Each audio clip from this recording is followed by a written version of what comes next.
Hey, Dan. Hey Barry, how's it going? Uh, I don't know. You want to get started? Yeah, I guess so. Okay. I'll give us a countdown here. Okay. So yeah, you're all set to record? Yeah, I got everything open here. All right. Okay. In three, two, one, recording. Recording. All right. How you been, man?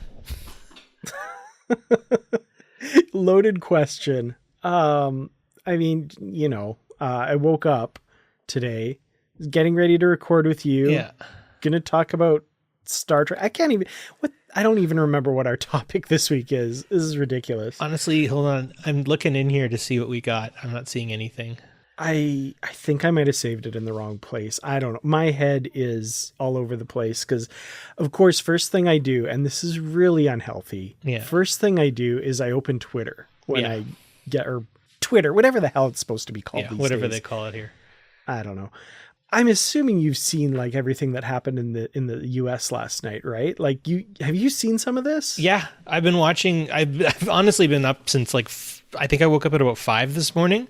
It's all over wow. Channel 90. You can't. You can't really go to any spot on the net without seeing it. I really feel like we've hit and I hate to put this because how many inflection points have we hit? But I just feel like we're just hitting another one. It's wild how things have gotten this far.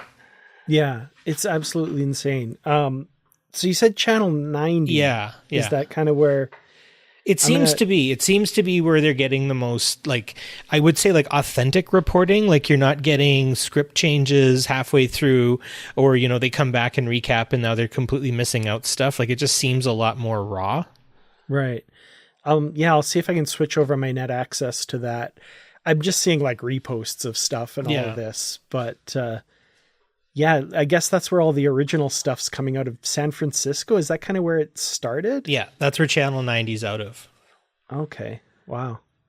Yeah. Jeez, I mean, okay. Wow. Holy crap. Did you see about the hostages? Dude, that's what got me up this morning. Was there one of them came on the net and actually gave a whole speech this morning. I'm sure you've seen bits of it. They've got it it's chopped up into pieces and it's floating around. You can't really miss it. But I watched that thing from stem to stern at 5 a.m. this morning. Yeah, I think the first bit that I saw was something about troops or something like that, but I didn't really know what it was all about. I don't know. There's a lot of violence. The violence is a bit much, right? I mean, come on. This is the thing, though, right? This is the violence, the hostages. This is all a symptom of a way bigger problem. The fact that so many people didn't have a single clue as to what was happening in these district cities, right? This is something that's going to need to be reckoned with, because I feel like we've all been just caught napping here, and it's crazy with the amount of connectivity we have these days, the amount of the ability that we have to just communicate with one another, from any part of the world. We've got so many different channels that we can log on to and get our net access to, and be able to watch TV from Tasmania if we want to. It's crazy that we're not able to see what's happening, what's essentially under our own noses. Yeah, I mean, all the news that I see is about how all this crap is happening in Europe and how Europe's falling apart, especially with France and all of that stuff. But I never hear anything about the States. It always seems to be kind of, just whatever. But this is wild. This is insane. It looks like the governor sent in hundreds of troops. What the hell? Well, France aside, and we can get to that in a minute, but this governor, he is a real piece of work. I gotta say, the governor of California is a complete and total right-wing nut job. He is willing to, it seems like he's willing to go the distance to come on top here, right? These people have nothing. And, if you saw their broadcast, they're not asking for guillotines or anything like that. They don't want to kill the rich and, all this sort of stuff. This isn't some crazy revolutionary epoch thing. They really just want a fair shake. They were talking about the Federal Employment Act. They're talking about, getting back on their feet, all that sort of stuff, right? It's not it's not like they're asking for a lot, but this governor just seems totally willing to maintain the status quo exactly as is. And I'm worried he's going to rack up a body count to do it, man. So I just went on like their official feed, and they're talking about like these residents of the sanctuary district stockpiling weapons and like arming themselves for some kind of war. That, okay, like I kind of almost gave them a little bit of benefit of the doubt, but if they're expecting people to buy that, like that just sounds out and out blatant lying. Like, they can't get weapons in there. What the hell are they talking about? I don't know. I would say the best connection they would have is as far as I understand, there are armed guards inside of the district cities, and those armed guards watch out for, and we'll talk about this. I think we should talk about it on the episode, at least when we finally get to the episode. Talk about the like they've got a whole like class structure inside of these cities apparently, and from the sounds of things, it's almost like, think about it more. Okay, sorry. I'm glad we're not recording it because my brain is all over the place. Think about it more like less of a revolution or a hostage situation, but more kind of like a prison break. That would be kind of more my feel on all of this is, you saying, oh, they're stockpiling weapons. Well, like how many weapons other than improvised weapons could a prisoner get a hold of? Right. Yeah. So my guess is, in watching, when the camera was kind of panning around a little bit, I did see there was a guy who had a hat on and he had a shotgun, but that was it. Like, so I'm guessing they've gotten some of these armed guards weapons, but like, other than like sharpened broom handles, I'm really not sure what these guys have access to. Yeah. And like, that's what they're saying. Like, I can see them getting a few weapons. Obviously they were able to take some hostages, but like they're sending Marines and the National Guard and the military or whatever the hell in there, like with fully automatic weapons. And I saw a couple tanks in the freaking broadcast. Like, what the hell? Like, aren't these just people in there? Like, okay. So I did manage to switch over my interface access to channel 90. Yeah. I see what you're saying. So like, oh, they like, how did they get net access? It looks like they're broadcasting their stories. Yeah, no, there's a whole line of them. It's like one after the other. And like, you'd have to take a couple minutes to check it out. But seriously, like there's a couple bites you could probably get, just audio bites that I think would answer a lot of questions that you have here. But it gives you an idea that these people aren't out for blood. Seeing how they are, honestly, man, like, I don't really blame these people for being hopping mad, like super angry about everything, but still they're kind of holding their own, just saying like, all we want is, a fair shake. It kind of reminds me of like Roosevelt's New Deal kind of thing. That's really all they want, is some kind of guaranteed employment, which shouldn't really be out of the question, I don't think, in a lot of cases, but the way wealth goes, right? Yeah. I was kind of listening to one while you were talking there, just kind of in the back. I'm gonna listen to the whole thing here because... Well, here, play it for us. Yeah, play it. Yeah. I can hear it. My name is Henry Garcia. I've been living here 2 years now. I came to San Francisco to work in a brewery, but they laid a bunch of us off because they got some new equipment. And so I ended up here. I've never been in trouble with the law or anything. I don't want to hurt anybody. I just want a chance to work and to live like regular people. So, wow. Yeah, I mean... Yeah, right?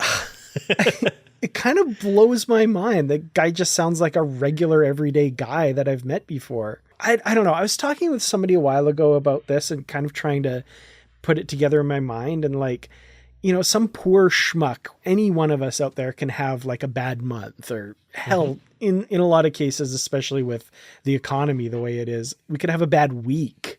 And if we're in one of those cities that has sanctuary districts, we could get thrown into one of them just like that. Like, I've never heard of anyone having a good month and suddenly becoming a billionaire. But like the other side of that, tumbling off the cliff, it's just like, oh, but but for the grace of God go I, and suddenly I'm a gimme in one of these sanctuary districts. Exactly. Or hell, given a bad enough day, I could be a ghost in one of those sanctuary districts.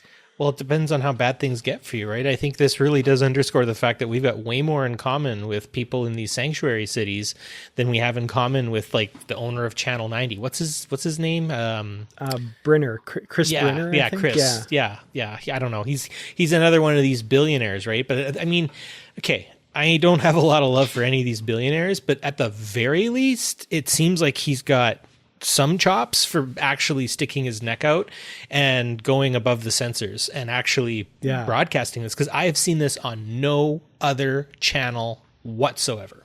Yeah, right? like I mean, he's gonna lose his license, right? Like he's gonna lose his life if he isn't careful. Like I worry they're gonna murk him for this, right? Like you speak up, come on. Right? Jeez, that's scary. They must have some pretty damn good satellite infrastructure if this is still up. Like, this is wild.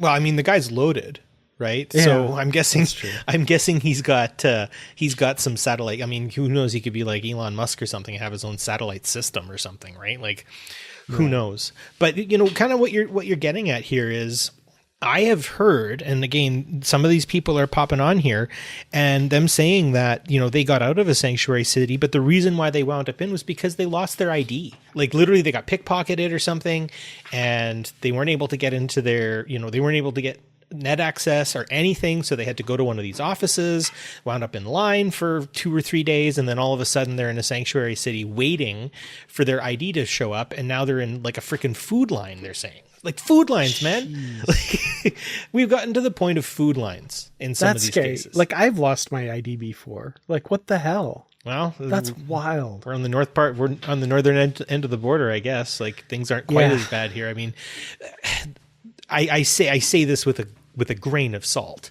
right? You know, I mean, things are pretty rough here too. But you know, it makes me wonder, like, the sanctuary city in Edmonton, is it going to be like that too? Like, is that what's happening to those people there? Like, you know, it always kind of delays, right? You know, things will happen in the States and then they kind of echo up here into Canada. So I think this is going to raise some questions. But like, if a lot of people die, Dan, if we see a heavy death toll, all this goes sideways. Well, that's what scares me. Like we saw all those troops go past the wall, right? Like everybody's filming that. But once they're in there, like I saw somewhere these guys were trying to get some drones up there, but like the feed just disappeared as soon as it started to get over the wall. Oh, they probably got picked off.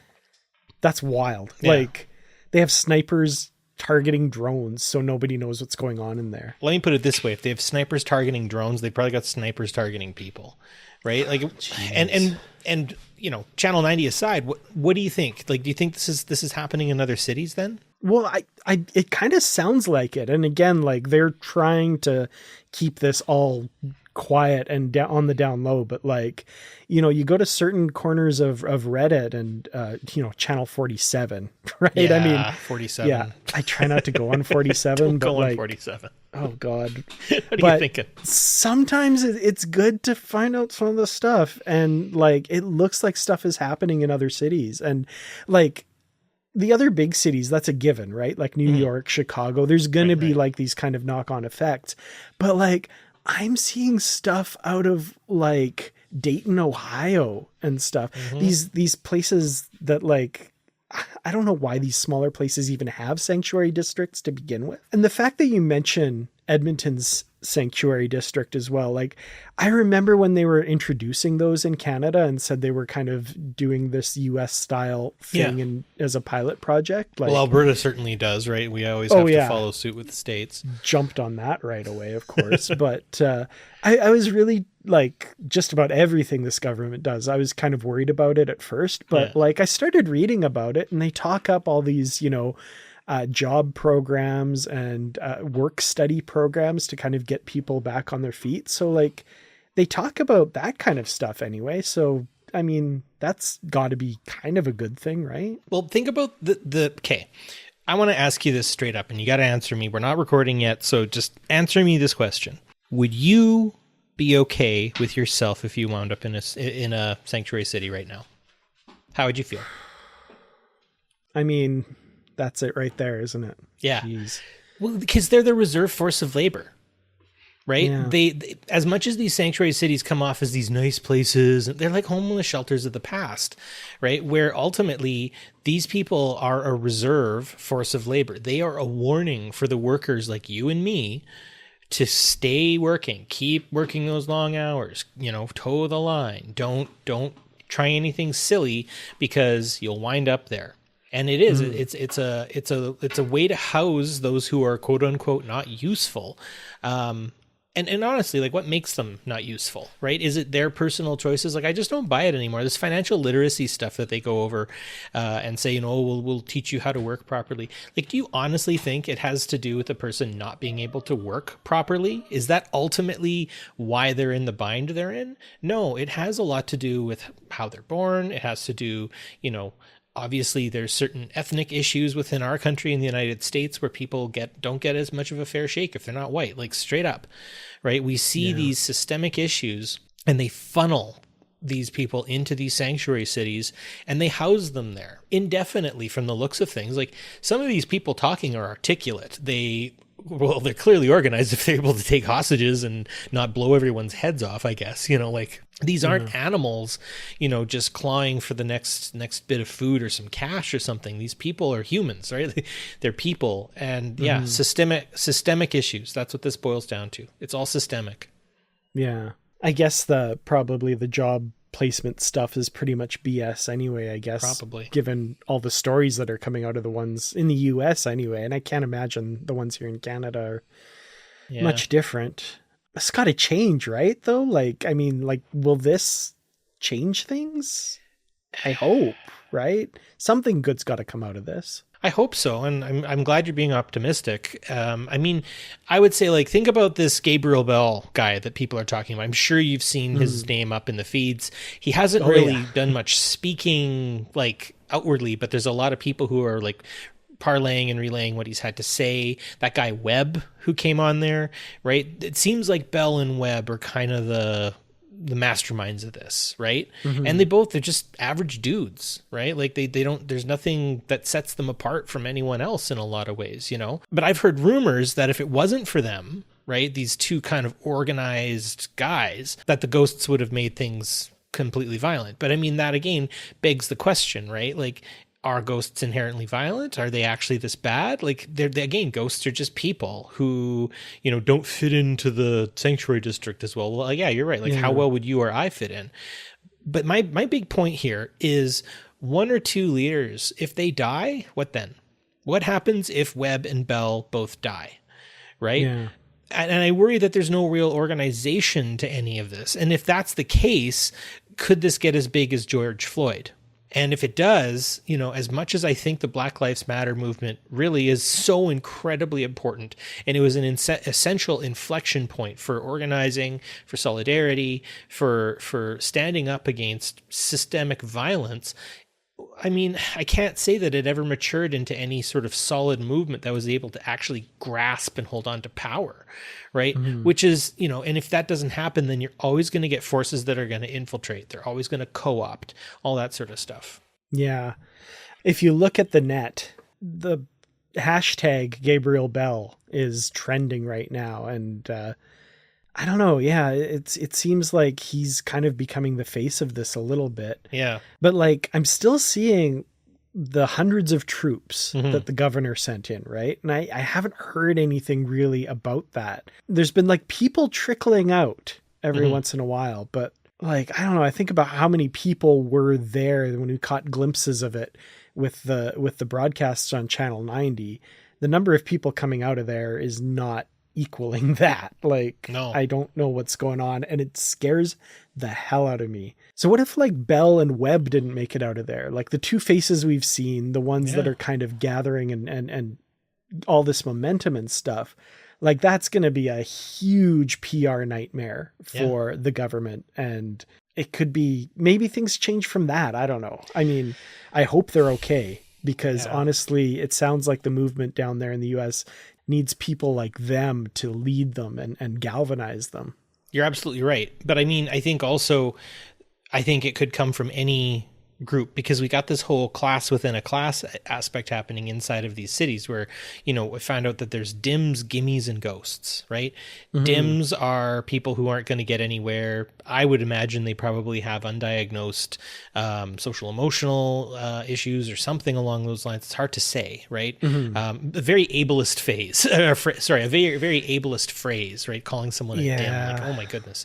I try not to, but it's so in the pub culture, it's hard to get away from it. Yeah, don't be a dim, right? Check your email and don't be a dim. But yeah.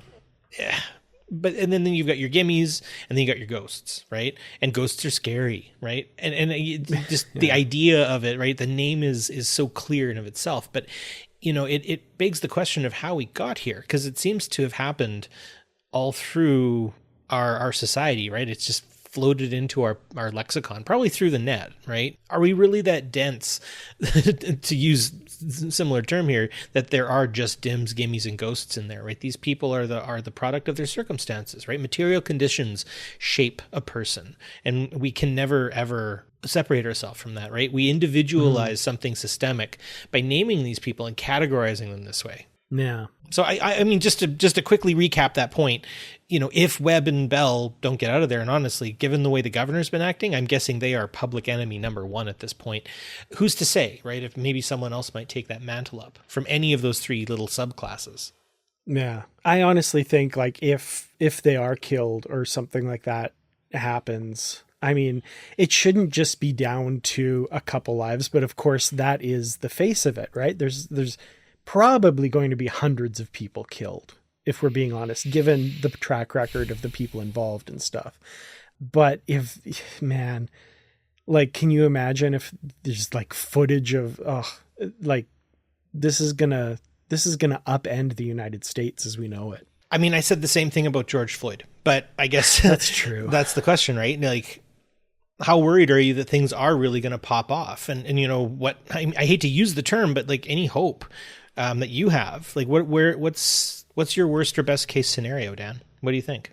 Well, I think just, awareness of what's going on. Like, hell, I've learned so much in the last half hour about what happened in the sanctuary districts that I didn't know before. And if even half the people out there are paying half as much attention, this has gotta change things. Like, it's gotta. They've been lying to us for the entire times the sanctuary districts have been there. Yeah. And to this degree, like, I'm always, like I said, I was a little skeptical of them before, but like, to this degree, this is like finding out that you have concentration camps, next door. I guess, like, I can bring this back to settler Canada, right? Like, a lot of people didn't know what was going on the reserves, and it was practically under their noses. So I guess, like, to some degree, there's a historical precedent for all of this. How about you? What do you think? Like, yeah. I don't know. I think it's totally possible that we could end up seeing another mass movement out of this. But I'm really hopeful that people will check their emails, right? And get their heads in the game here, and, get off of channel 47, for instance, and start looking at some of these better channels that are on the net, and be able to, get together to talk to each other. I mean, this guy, what Webb said, like, what do they want, right? They want government legislation that actually works in the interests of the people. I don't think that's out of the question. I don't think that's actually, like, last time I checked, isn't that what governments are supposed to do? But we've just moved so far from it. Honestly, like, every day I get more and more worried we're heading straight to World War III. Yeah. No, I hear you. Oh my God. Okay. Seriously, have you looked at Channel 90 in the last couple minutes? Nope. I'm looking out my window here. Hold on. I'm going to grab my camera. Okay. Well, hold on. That Vin. So there's this guy, Vin. He's apparently a former guard in there, I guess. He's like posted a video of him throwing his badge away, and he just said that the soldiers stormed the processing center and we're about to shoot the hostages. What the hell? Okay, just look up my window. Look up my window. Here, I've got my camera. Look. Oh my God. Look, my God. I'm counting like at least 300 people just going by right now. Look at that. Okay, insane. do you want to know why they're doing that? Yeah, why? Gabriel Bell threw himself in front of the bullet and saved the hostages. Oh my God. He's dead. They're done. They are done. Oh my God, they're dead. This is He's insane. dead, isn't he? He's dead. He's dead. I got goosebumps. Dude, Twitter's not loading anymore. Hold on. Everything's being shut down. Uh-oh. Channel 90 is still going. Vin's still talking. Oh my God. Oh my God. The big group of people has just left. They just went by outside of my house. Okay, I'm on like the edge of town and I'm seeing smoke. Maybe we should postpone our chat here. Do you want to maybe meet up somewhere out of town? Yeah. Or I don't know. I think we better do that. Kind of regroup and see what we want to do here.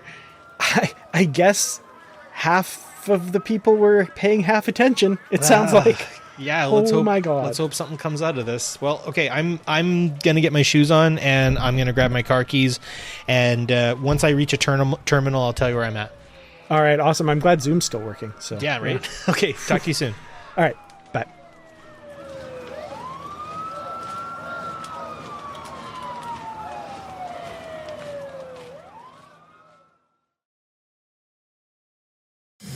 For over 15 years, you've relied on Brynner Information Systems to bring you the world's fastest, most reliable, and most stable net access your credit chip can buy.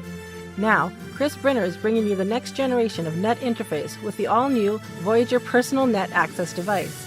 Don't stand in long lines waiting for your next login. Carry your net access with you at all times. A revolution in interface technology is coming. Don't get left behind.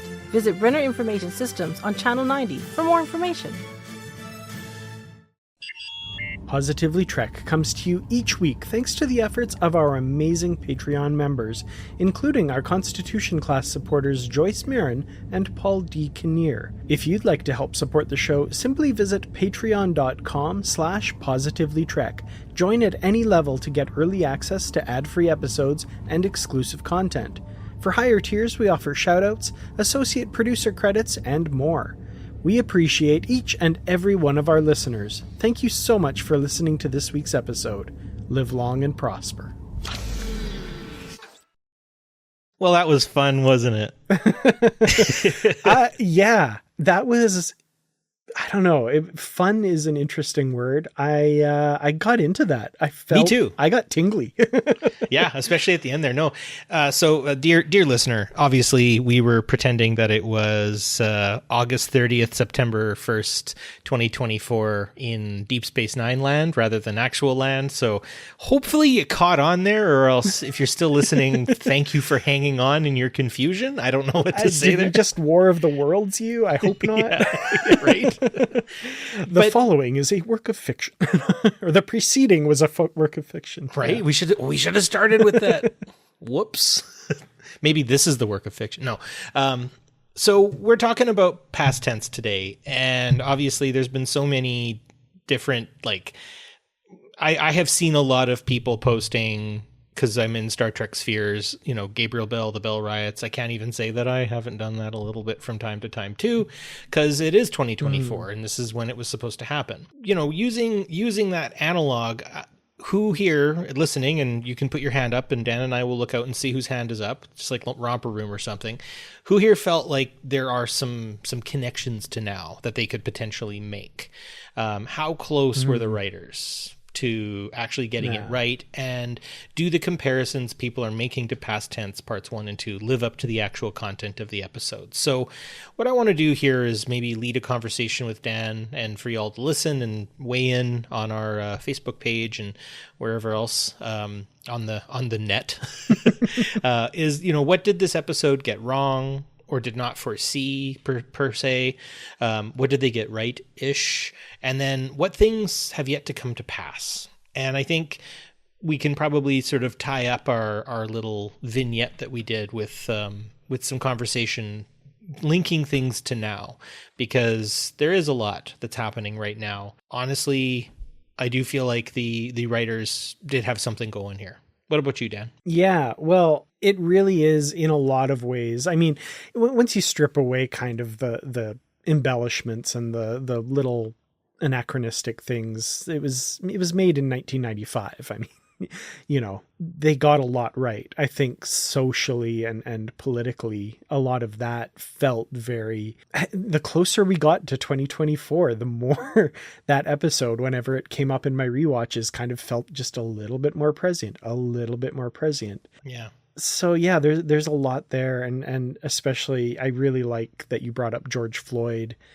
There was definitely some parallels there. The one story that I read, thanks to the amazing Star Trek Deep Space Nine companion by Terry J. Erdman and Paula M. Block, they talked about how they broke this story in the writer's room of Deep Space Nine. And then the next day, there was a front page story or a story in the local LA newspaper about a proposal to set aside a few city blocks of LA as sort of a refuge for the homeless and that sort of thing. And how maybe that could be walled off or separated from the rest of the city somehow. Like, how chilling is that for the writers to have come up with what they think is a pretty interesting allegory for social ills. Let's set it in the future and keep in mind at that point, that's 30 years in the future, 2024.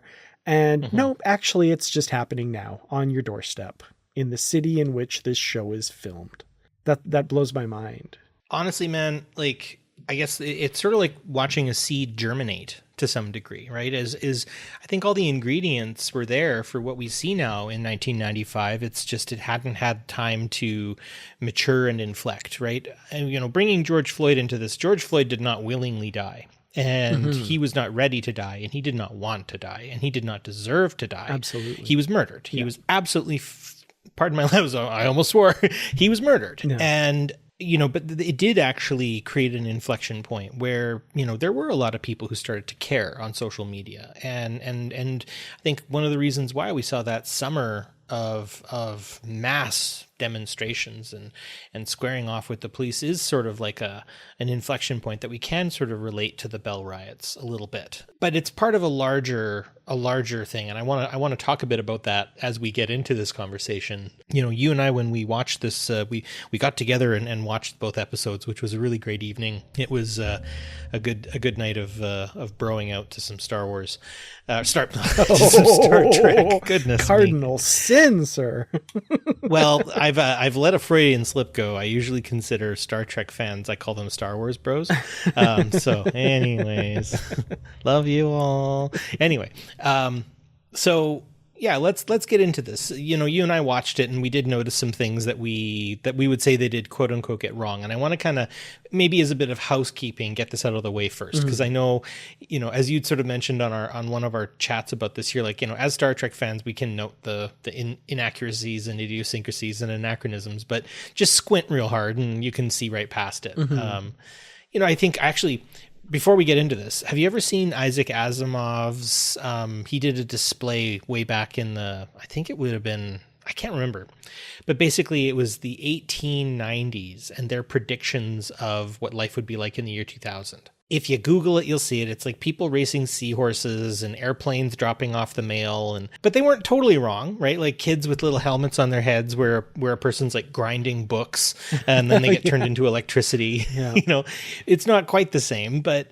there are some similarities. And digitizing information. And, right. Yeah. You know, and I guess that's the thing is, like, you know, in the 1890s, they were using tablets. I mean, we're using tablets today too. It's just they're a lot more shiny and do a lot more things than just be a slate of a slate with some chalk on it, right? So, I mean, I will give the writers the benefit of the doubt in that respect. So what are some things that you noticed just off the top of your head that you were like, they got that one wrong? Well, I mean, the obvious one, I think off the top, you've got it on your list here too, was a complete lack of cell phones. Like in 2024, everybody is bent over looking at this brick in their hand.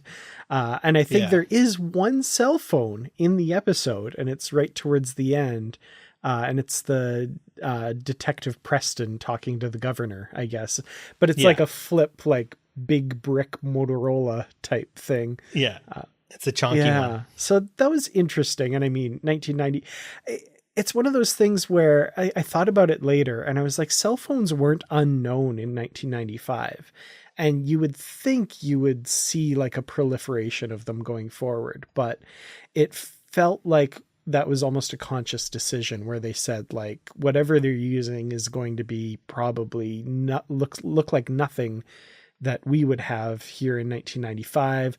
We can't really think of what they would look like, and we don't want them to look more advanced than Star Trek communicators. So we're just going to ignore that. That's kind of what that felt like to me.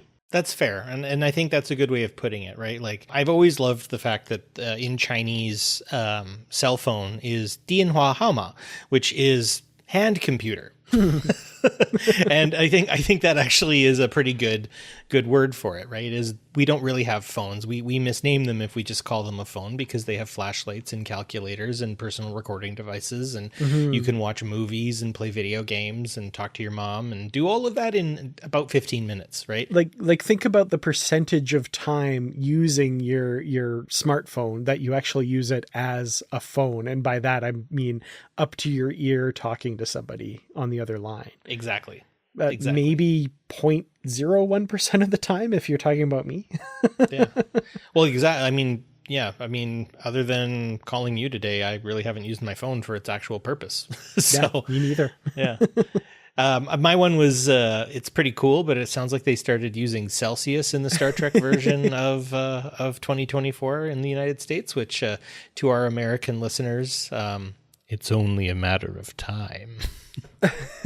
I was trying to think of a way to work that in to our little script earlier too. I was thinking like, it's like, oh, what's the weather like right now in San Francisco? It's so much easier now that they've switched to Celsius for me to understand. But I was like, it felt a little bit much, but yeah, I did like that like, wait a minute, that wall clock in the Sanctuary District office there has Celsius. Yeah. That's I like funny. that. I liked that little touch. And I mean, like, I don't know. I don't really care. I think it's like the United States, and I believe it's a country in the African continent, and I forget which one. Is it Liberia? Might be. I think it might be. Yeah. And they still use the imperial system, but pretty much everywhere else on the planet doesn't use the imperial system anymore. But I want to talk about the fashion, though. Yeah. This episode, I love, and every once in a while, like, I think last year I saw some tweets. It's like, it's almost 2024.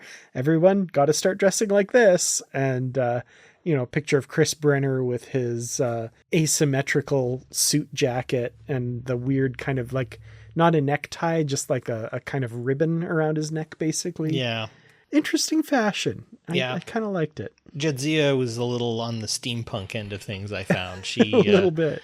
She looked like she could have gotten off the train to Charleston just a few minutes ago, kind of thing. Or she'd be sending an autogyro to the Prussian consulate in Siam. Yeah, no, I guess it's always an interesting way to predict what the style is going to look like in the future. Honestly, like, my wife's been watching That 90s Show, which is a spin-off of That 70s Show.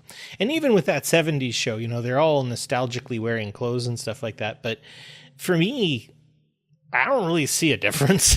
Like, maybe I'm just not adept at style and fashion, but it seems like, blue jeans and a shirt have really sort of stuck since about the mid 60s and really hasn't let go since then. Like, I mean, there have been some little bits where, like high and bright stuff, or, everyone wears Lululemon leggings and stuff nowadays, or, there are, some meaningful differences, but also meaningfully speaking, we didn't really go that drastically different. And I do feel like they did a fair bit of math there on what they thought we would look like. I think their costumer must have had a lot of fun. It was definitely interesting. At the same time, though, like, it was like there was some wild stuff there, but at the same time, like, all of it had kind of the profile of still sort of blandish, if that makes sense. Like, yeah. Like it was very out there, but at the same time, it wasn't like, I don't know. It wasn't like some of the stuff you see on the fashion runways or something. Yeah. They could have done even worse, I think, than they did. Yeah. They smartly kept things a little drab, and I think that was probably a good idea. Neon makes a comeback in 2024. No, thankfully, no. Thank God. Yeah. I don't really have anything else other than I think like both the actual Gabriel Bell and Cisco's Gabriel Bell were probably the best dressed of the bunch. I found that kind of bomber jacket style kind of look. And then BC, I thought he was dressed all right too, sort of, with his funny little cowboy hat there he had. I don't know. Middle Coleridge. I really feel like, and I never really looked into this, but I really feel like he kind of gave off a bit of a historical Billy the Kid vibe to some degree.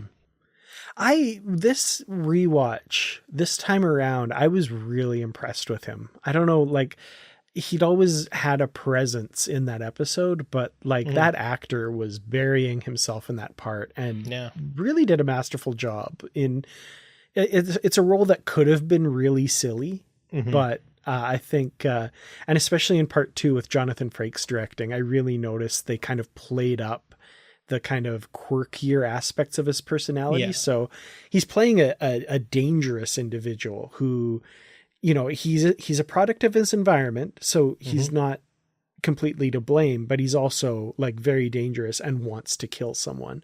And so it was an interesting choice to kind of go for the humorous side of that. And I think that's a very considered choice, that it humanized him in a way that you kind of don't even really realize until you're finished watching the episode. And you're like, I kind of like that guy who wanted to murder a bunch of people. Kind of like Billy the Kid, honestly. Yeah, exactly. Yeah, absolutely. I think there was one moment, I forget, historically speaking, and it might have been redone in a few of the movies, but Billy the Kid got the drop on a guy. He was looking out his window or something. He'd gotten into his house and was looking out his window at him on the street. And before he like shot him in the chest, he shouted, "Hello, Bob." Yeah. So there is kind of a almost charming aspect to this person who wants, in the case of BC, wants to be a stone cold killer. But I mean, I think it also inflects from the point that he's labeled a ghost. He is clearly, I think what he needs is to be more enfranchised, right? People who get that disenfranchised stop seeing value in stuff, right? And when you become that disenfranchised and that alienated from your own society, well, yeah, you're gonna be pretty mad. Everyone needs to read Wretched of the Earth by Frantz Fanon, and you'll get an idea, right? His first chapter is called Concerning Violence. And I think that's the thing is really what BC is a distillation of the everyday systemic violence that he would have been experiencing from day to day, honestly. The sad part is about BC, I think, for better or for worse, I was trying to think of like what he would be in our world if that wasn't and he was in our world. And as fascinating as he is to watch, I feel like he'd be a social media influencer, and that kind of scares me. But also, I think he could be really entertaining. Maybe. And I mean, it's not to say that some social media influencers don't have nefarious, some of them do have some nefarious aims on what they want to see in this world. And so, and it has a lot to do with their level of enfranchisement or lack thereof, So I guess like the other piece that I just would jokingly say is, I do think that though the slang used in Star Trek's 2024, might be a little bit better because we've got like skippity and all that stuff happening right now, which makes me want to... don't even know what that means. I just finally got my head around yeet a couple months ago, and like that's old. Yeah, yeet's done. Yeah. Oh, I know. That's not very on fleek of you. Oh, so, wow. Yeah, that's even older. yeah, on fleek. I'm jazzed to hear about that. Oh man, totally radical. Yeah. We're hip. Well, we're with it. Yeah. Tucka.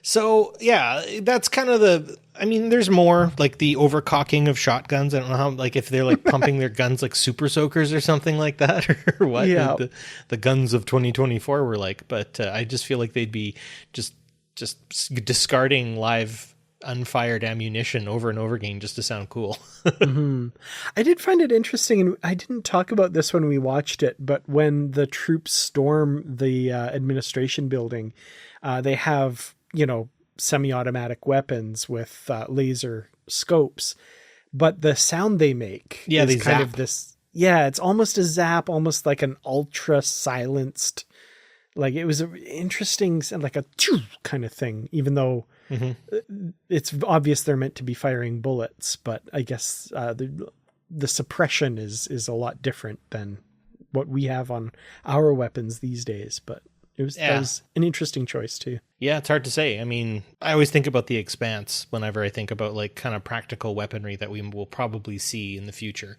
Maybe they were little handheld railguns, who knows? They didn't seem to leave any sort of bullet holes or anything, I noticed, but I think that was more to do with the production of the episode than anything else. So. Budget constraints, definitely. Yeah.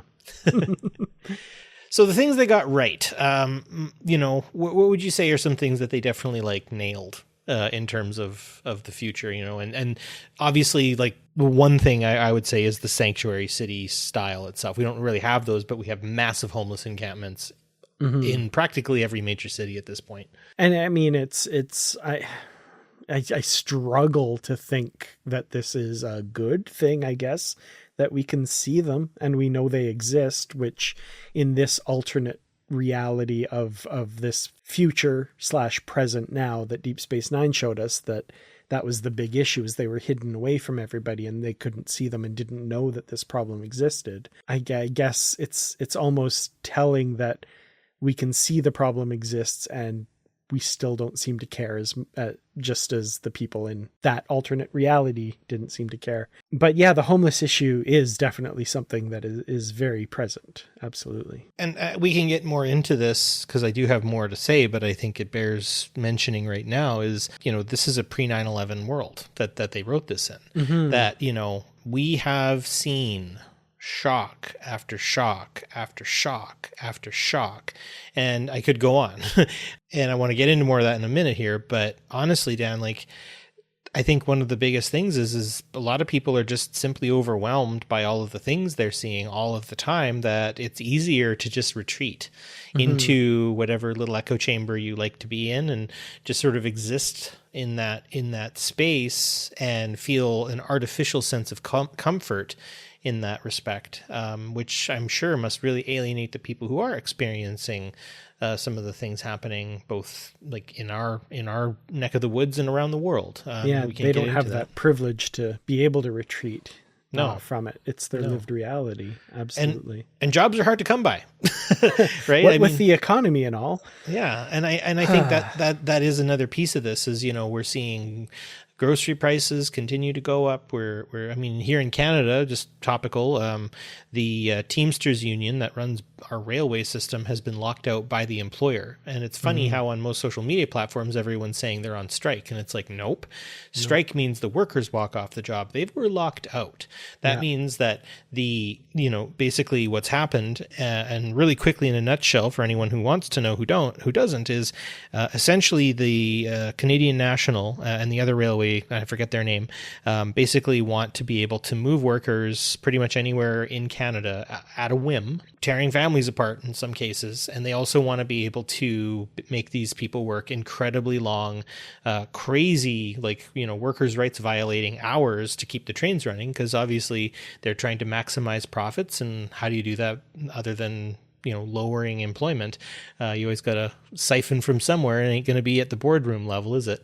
And so they're basically trying to get the employees to accept a bad deal. And now they're basically holding the transportation system of Canada hostage to do it. And there's so many people I know who are just blithely going about their lives, don't really care. They're just kind of, that's crazy. Wow. And, then they start scrolling whatever they're scrolling again.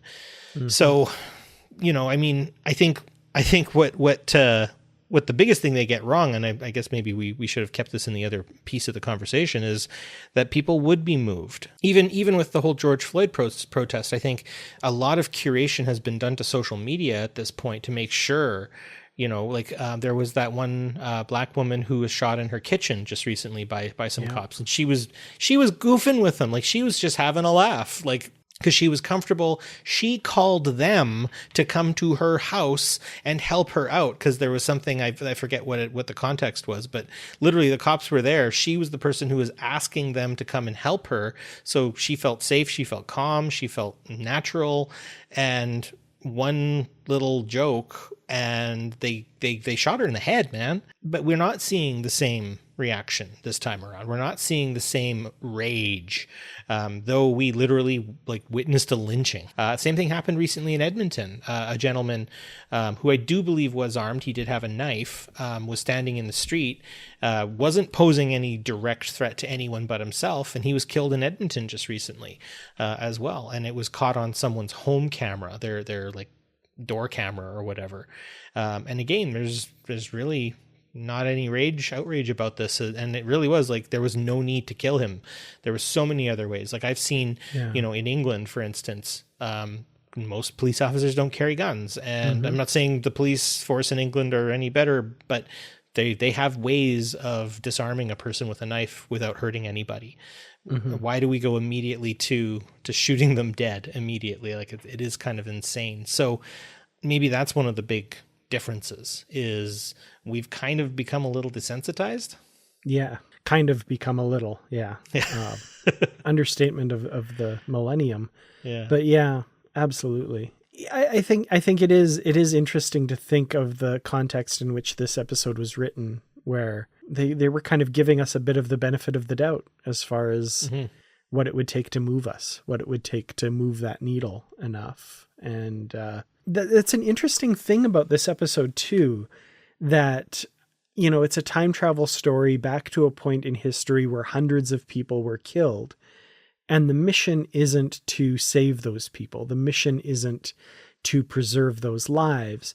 The mission is to ensure that the event means something and has the effect that it's supposed to have. Otherwise, it's pointless and in vain, right? So I think that's a very interesting take on the story that is something that is kind of unique for a story like this. I really like this point that you have, Dan, and it is an understanding. And again, this kind of brings me back to Frantz Fanon concerning violence and the fact that in violent scenarios, in violent situations where systemic violence is happening day by day by day by day, unfortunately, it's going to come to pass that violence is going to be necessary to get people out of that. Yeah, Boots Riley once said, he's an organizer and communist rapper, who basically said, you know, after a careful review of history, we've realized that the people in power are never going to give up their power without a fight, or they're, you know, and we can't ignore that, right? Or I think Flight of the Conchords one time, Brett's like, well, I'm all for changing the system, but you know, do we have to use violence to do it? And then Jermaine goes, so by magic then. Okay, a couple things. Absolutely, that's awesome, and I always love that quote. Secondly, you do a really good Brett and Jermaine. So, thank you. Kudos to you there. Well, appreciate it. But you know, more to the point. I think the analog we can use here, and I don't want to bore the audience too much, but is the Paris Commune. The French Revolution happens in 1789, and then Napoleon takes power, and then a lot of people die. In 1873, so this is almost 100 years after the French Revolution, there's what's called the Paris Commune, where the peasants basically take the city. And the reason behind it is a Napoleon III, his name, and he's really trying to be like his grandpa.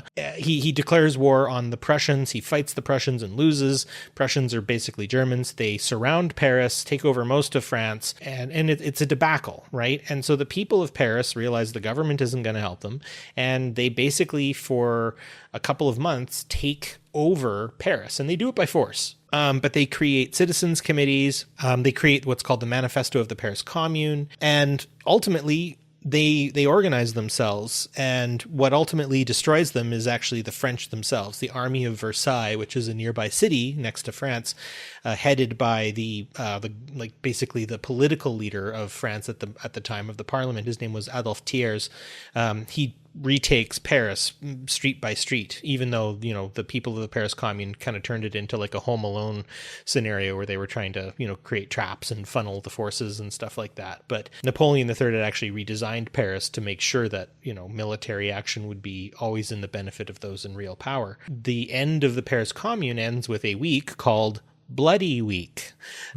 So you can't deny the fact that violence does have to happen for change to happen. And now the Paris Commune did not succeed, but it is an inflection point that then leads to other revolutionary acts in the future. Ultimately, I see that with the way they treat the Bell Riots. People will have to die, and that's how it goes. And I mean, that's maybe cold comfort. Maybe if a real inflection point happens in our lifetime, Dan, maybe you and I have to die for it to move forward. And I don't like that. that doesn't sound... Who would, right? Yeah. Right. But I guess that is the essence of it all. Is it took violence to get a lot of things in place the way they are right now. And, this isn't an episode of Politrex, but to put it very simply, I'd mentioned the reserve system in our little vignette. It took violence for Canada to become Canada. And I hate to be so straightforward about this, but the dispossession of Indigenous people so that Canadians could perform an agricultural industrial revolution on the prairies, it was a violent process. You can't tell me I'm wrong because history shows that it was a violent process. Now, I'm not going on those like edgelord things of like, oh, well, we conquered the Indigenous people and they were beaten and conquered. No, it's not that. This wasn't two militaries equally fighting each other. This was a ongoing process of dispossession and colonization, which in and of itself is a lot more systemically violent. I hate to say it, and I hate to put it this way, but it will take a level of violence for us to reckon with that. Now, am I saying that, settler Canadians are going to get killed in the streets or something like that? No. But I am saying that there might have to be a type of violence, right? Like a dispossession of some kind to bring things back around, much like to get the Bell Riots going, violence had to take place. And I think you'd mentioned this. World War III in the Star Trek world still has to happen. Yeah. Meaning more violence is ahead. So I'm not saying I am an advocate for violence. Like Boots Riley, I am saying that if you look at history, when great change has to take place, it typically has an air of violence to it, right? It took violence for George Floyd's protests to start. But his whole scenario was from the systemic violence he lived and then died under. So anyways, I digress. Sorry. No, not at all. It's interesting the position Sisko's put in this episode, right? Because he's kind of taking the lead along with Webb in negotiating with this detective who's kind of leading the negotiations on behalf of the governor of California. And Sisko knows the end result of this. And in his mind, he has to keep pushing until they storm in and kill a lot of people. Including Gabriel Bell. Including Gabriel Bell, including himself. He's taken the role of Gabriel Bell at this point and probably fully expects that he will give his life to preserve the future of the Federation. Like that's what's going through his mind, is he's seeing the millions, the billions of lives afterwards, the world after that this will bring about. And it's fascinating that as a Starfleet officer, that he has the strength to be able to keep those events in motion and keep them going towards their inevitable bloody conclusion. And that's a strength of his character that just blows me away in this. That he sees the better world ahead of him, and I think we have to go in blind, right? I mean, we don't know. We don't know what'll come of anything that we do. Say what you will about the big great revolutionary systems that have come into existence, from the Soviets to the Iranians to the Chinese. Your average work-a-day Chinese person, Iranian, Russian, whatever, those individuals, those people envisioned a better world that they were fighting for, and they were willing to die for it, right? They saw cataclysm around them. They saw no other option but to pick up a rifle and fight. And, I think about that in a lot of ways that, of course Sisko is going to give his life because he got to live a life that was way better than anyone could have imagined from that time. And, it kind of maybe becomes a bit of a no-brainer. in that respect. And I mean, self-sacrifice is kind of the name of the game when it comes to Benjamin Sisko, but Kind of the name of the game when it comes to Starfleet in general. So. Ultimately, But Sisko is the best. For sure. The needs of the many, right? And I think he embodies that by ultimately getting in the way of that gunshot, and thankfully he survives, right? Mm-hmm. Well, I wanted to you briefly mentioned World War III, and I just wanted to kind of make one quick point about this episode that I hadn't really thought of before we watched it this time around. And there's that bit where O'Brien and Kira are beaming to various points in history to try and figure out where their crew has gone to. I feel like there's got to be a better way to do it than that, but that's what they do. And at one point, we don't see it, but they mention having traveled to 2048. And O'Brien says this line, he says, "Earth history had its rough patches, but never that rough." Now, 2063 was 10 years after the end of the Third World War. So that puts it at 2053. 2048 is just 5 years before that. So I would imagine, if not in the middle of a global nuclear holocaust, somewhere on the periphery of it. What did O'Brien see? Right, that was a blasted landscape. That. Yeah, well, right. Just yeah. like, and I think you mentioned the Terminator crunching over skulls or something. Yeah, exactly. Right. And the thing that popped into my head was, I remember Ira Steven Behr talking about the end of Deep Space Nine and saying one of his big ideas was to have fade to black, end of the series, lights come up on the set, Benny Russell, is holding the script for the episode. And that's how Deep Space Nine ends. It's all this TV show based on the stories by Benny Russell about Benjamin Sisko. And he was asked, what about the rest of Star Trek history? How does that fit into that? And Ira Steven Behr says, I don't know. I'm writing Deep Space Nine. I don't care. And I kind of wonder if that maybe was a little bit what happened here, where they're telling a story about the Bell Riots in 2024. They're not necessarily worried about it butting up against World War III. Now, we as Star Trek fans can squint and make it all fit, and I think it fits really well, and we can do some stuff that that leads to that and leads to that. But it is an interesting thing, especially given that line by O'Brien. How bad was 2048? Yikes. Well, and honestly, I think that's the point is they're there to tell a story. They had a certain time crunch, and, to be a total canonista, you're going to end up tying yourself in knots. And I think you got to sacrifice canon for good story within reason, right? Yeah. There's obviously some areas you're going to want to tread lightly and maybe not at all, but I don't particularly mind, nor did I personally even notice. Because and they as were far kind as canon bumps go, this one is very minor. So very flexible timeline issue. The chronoton particles and all that sort of stuff, with stuff kind of Back to the Future appearing and disappearing in a lot of ways. Just to kind of draw on the idea of things getting bad. World War III is always an interesting point for me as a person who's big into history. I always think of the Cold War as kind of World War III.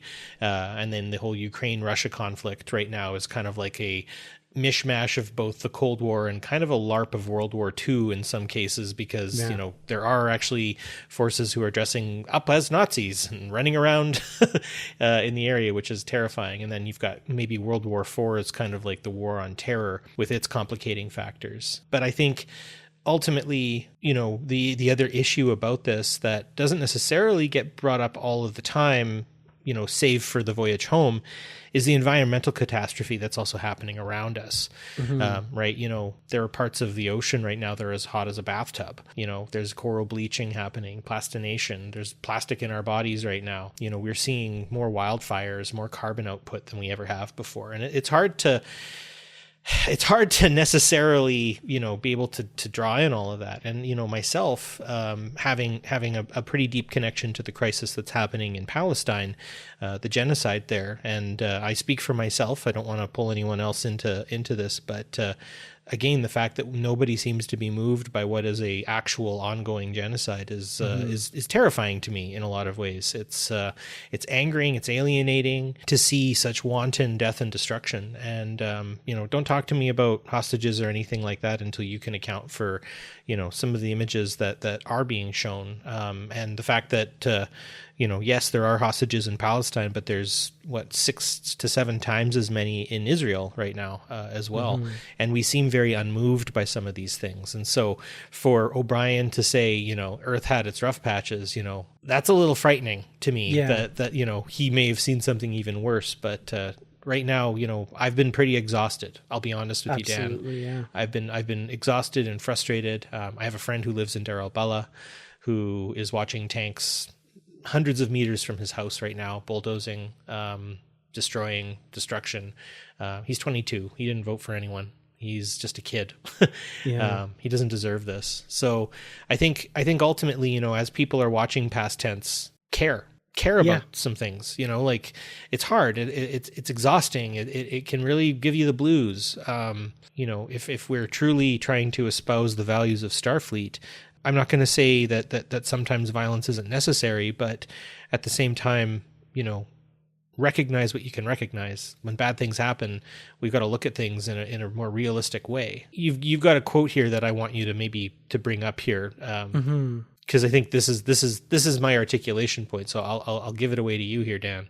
What's the quote that you have to kind of articulate all the stuff I've said? Well, this quote is, it centers on a conversation between Bashir and a really interesting character that I kind of wish we had more time to talk about as well, which is the woman who works on the reception, one of the reception desks at the sanctuary district. And she's one of the hostages ultimately. And she's expressing guilt and remorse over what's happening in the sanctuary district, with her being a part of the system, a very small part, but still a part of the system. And Bashir is comforting her and says to her, it's not your fault that things are the way they are. And she has what I think is the line of the episode, where she says, everyone tells themselves that, and nothing ever changes. We are all part of why things are the way they are. And some of us recognize that and some of us don't. Some of us recognize it and don't do anything. Some of us recognize it and do something. And ultimately, it's the not doing anything and not recognizing it that makes it so that nothing ever changes. Or if things do change, it's changed by the people whose hands are on those levers of change. And nothing will ever change that if people don't care and people don't notice. So. And educate yourself. There's enough out there, and you're going to have to go past some of the media apparatuses that exist in certain cases that are designed to distract and to deflect and to, sometimes get you cheering for the wrong people in a lot of cases. And I think it is a matter of kind of breaking through. And one thing I liked about our vignette when we talked about Channel 90, how it was really the only one giving the robust answers. The truth is out there if you look for it. And, your heart will tell you in a lot of ways what's really right. And if you see these things happening as they are, I do hope that people would be moved enough to mobilize, because, it may feel like it's far away, but it's not. It really isn't. We are all people. We are all connected. I want to get all, we all bleed red or something like that. But maybe it is that simple. Like, true evil is a lack of empathy. And I think, being positive in Positively Trek, I think to espouse that empathy, to espouse that love, that's what's most important. Well, on that note, thank you, Barry, so much for this discussion. This is one that I've been looking forward to having for quite a while, with, the date being what it is and that kind of fun coincidence. I think it's led to a very real and very frank conversation, and kind of in line with a lot of what we espouse as our values as Star Trek fans anyway. And I don't have very much more to say about that, other than I'd love to hear from everybody who's listening. What did you think of this episode? Did you enjoy our little bit at the front? And what are your thoughts on some of these maybe more weightier issues we've brought up, which is something I think Star Trek excels at bringing out in us. So thank you all so much for listening. Check us out on our Facebook discussion group, the Positively Trek discussion group. I'd love to continue the conversation with all of you there. And until then, stay off of Channel 47 and stay positive. Positively Trek is produced and edited by me, Dan Gunther, and co-produced by Barry DeFord on Treaty 8 territory, the home of the Beaver, Cree, Dene, and Métis people, whose histories, languages, and cultures we respect. We acknowledge the many First Nations, Métis, and Inuit who have lived in and cared for these lands for generations.